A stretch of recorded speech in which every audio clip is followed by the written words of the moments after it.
Sampurasun para wargi sadayana kumaha damang pamugi urang sadayana aya dina ginanjar kawilujengan aya ciad rahmat sapapaosna diraksa sareng diriksa ku Gusti nu murbeng alam. Tepang deui sareng pribados dina acara paniismana ngalangkungan kanal YouTube YKB nyaeta YKB Bahasa Sunda. Mangga pemirsa urang ngadeheus ka Pangeran sate acana urang ngawitan acara ieu. Nun Pangeran nu welas asih anu sapapaosna nyarengan abdi sadayana dina dangit ieu abdi-abdi sadayana kumawantun dumuheus ka anjeun nyuhunkeun roh anu suci supanten tiasa masihan penerangan ka abdi sadayana supanten abdi ngartos naon anu dipikahoyong ku anjeun. Atur nuhun Pangeran. Amin. Para wargi sadaya panglenyepan dina dangit ieu nyandak jejer Gusti teh kota benteng manusa. Dicandak tina bacaan Jabur 40 ayatna anu kahiji dugi ka 12 atau nu janten ayat luluguna dicandak tina ayatna anu ka 12 anu kieu unggelna. Pangeran nu Maha Kawasa nyarengan ka urang Allahna Yakub panyalindungan urang. Pamirsa, bangsa Indonesia dijajah ku bangsa Walanda salami 350 tahun.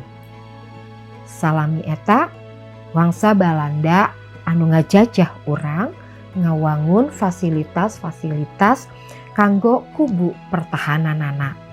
Salah sawiosna nyaeta benteng.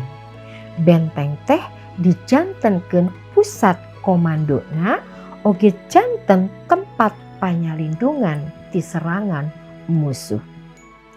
Awasan urang tina Jabur 40 ieu pangidung negeskeun yen Gusti teh kota benteng kanggo umatna. Dina mangrupi-rupi kaayaan hirup urang anu pinuh pacongkredan, kajahatan, kalempohan, aya tekanan ti ditu ti dieu, bencana alam sareng sajabina. Seolah teu aya tempat anu aman. Namun aya hiji tempat anu aman, tempat panyalindungan ti Gusti anu murbeng alam. Mantena teh kota benteng anu kokoh sing saha nu nyalindung ka anjeunna. Para wargi, salaku manusia anu masih keneh kumalandang urang hirup di alam dunia ieu, kantos urang ngaraos aya dina kondisi anu terancam. Aya rasa kasieun, hariwang, salempang, guligah dugi ka ngaraos urang teu aman, teu tentrem, teu aya suka bunga.